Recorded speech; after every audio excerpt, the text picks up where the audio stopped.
Welcome to Multiplying and Factoring Polynomials. This is lesson 9-2 in your algebra book. Our first example, we're multiplying a monomial and a trinomial.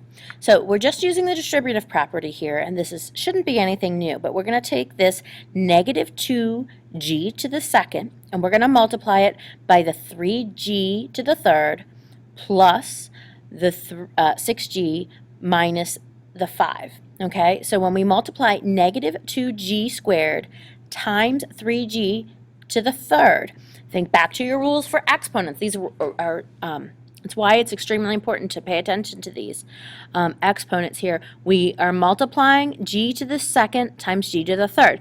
That gives us g to the fifth. Negative 2 times 3 gives us negative 6.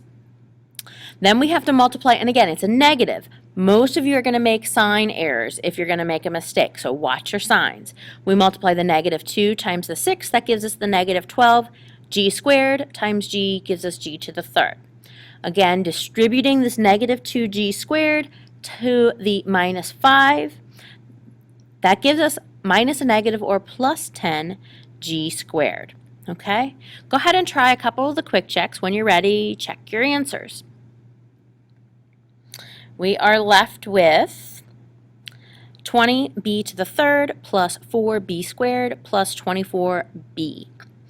In example 2, we've got negative 21h to the third plus 56h squared plus 7h. And then in the third example, we have 2x to the third minus 12x squared plus 10x. Now, it's really important that you write these in order of greatest to least degree. Okay, so we've got our third, remember degree of this monomial right here, this term is third, this is second, and this is first degree. So we write them in order of greatest to least. You want to watch your signs carefully as you do these, okay? Now, what we're going to do now is we're going to kind of undo what we've just done. So we've distributed a monomial to each term in a trinomial. Now we're going to try to figure out if we can factor, which factoring is the opposite of multiplying. So we're going to try to figure out if we can kind of undo multiplication, and there'll be different points in this chapter in which you'll see why factoring is important. So if we look at our first example here, we have the trinomial 2x to the fourth plus 10x squared minus 6x. So the first thing I want you to do is I want you to look at the constants in front of each of the x values. So we've got a 2, a 10, and a negative 6. So what is the greatest common factor between 2, 10, and 6? That is 2. We can factor out a 2 out of each of those. So that's going to be the number that we're looking for, 2. Now, the x values, we've got x to the fourth, x squared, and x. So if we were factoring out x's here, what is the biggest number of x's we can take out of each of these? I can take out 4 here, but I don't have 4 x's to factor out here, right?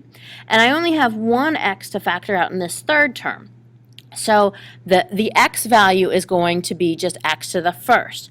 So if you look at this, you look at each term, we can factor out a 2x out of each term, and that's going to be the greatest common factor we have in each of those terms is 2x.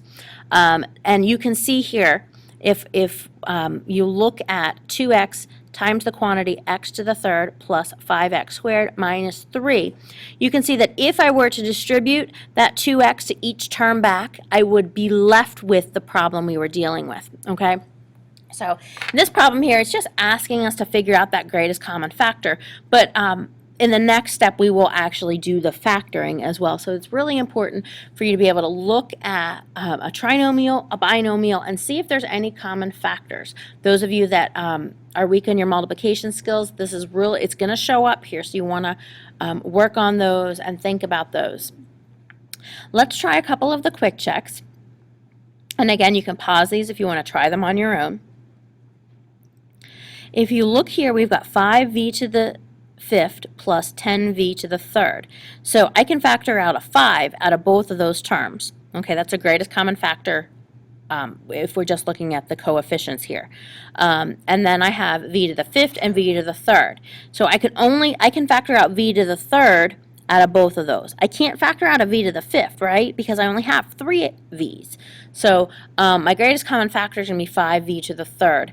And then if I were to divide this 5v to the fifth, divide that by 5v to the third, what would the result be? It would be v squared. And if you divide the 10v to the third by the 5v to the third, you'd be left with 2. So again, we're kind of undoing the multiplication that we did in the first example. And if you look at b here, we only have a factor of 3 that we can take out of each term. So we can't take any variables out here. So we factor out that 3, and then we're left with t squared minus 6, because 18 divided by 3 gives us a 6. In the last example, our coefficient of b, the greatest coefficient of b we have here is 2. So we can factor out a 2, and then a b as well.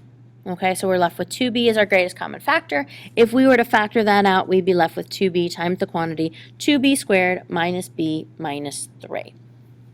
All right, moving on to the next example, which is going to be actually doing the same thing again here. We're factoring out a monomial.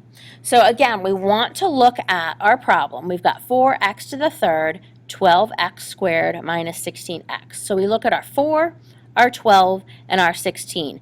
Think about if you had denominators, what would, or just those numbers, what would be the greatest common factor in each of those? It's something you could divide every number by and still be left with a whole number.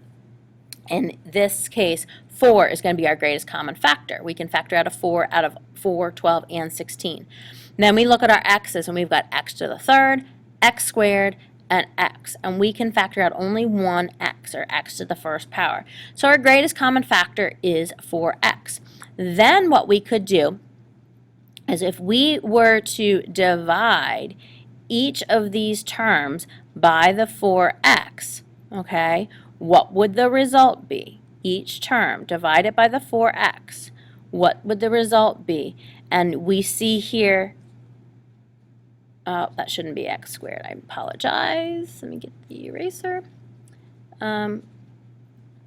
We are left with x squared here. We are left with 3x here.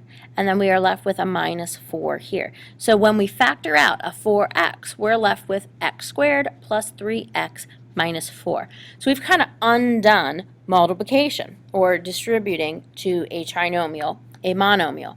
And this is what we are left with. Go ahead and try the quick check. When you're done, restart the video and you can check your work. Here are the answers to the 3 problems. Our greatest common factor in 3a is 4x. When we factor that out, we're left with a 2x minus 3. And again, you can check these by re-multiplying to see if your answer looks like the problem. Our greatest common factor in B is 5D, and then our greatest common factor in C is 6M, and then the results are here. We will do some sample problems in class, so please make sure you bring questions. And we've already done that. Thank you. Quick video today. Again, please bring your questions. We'll work on these in class tomorrow.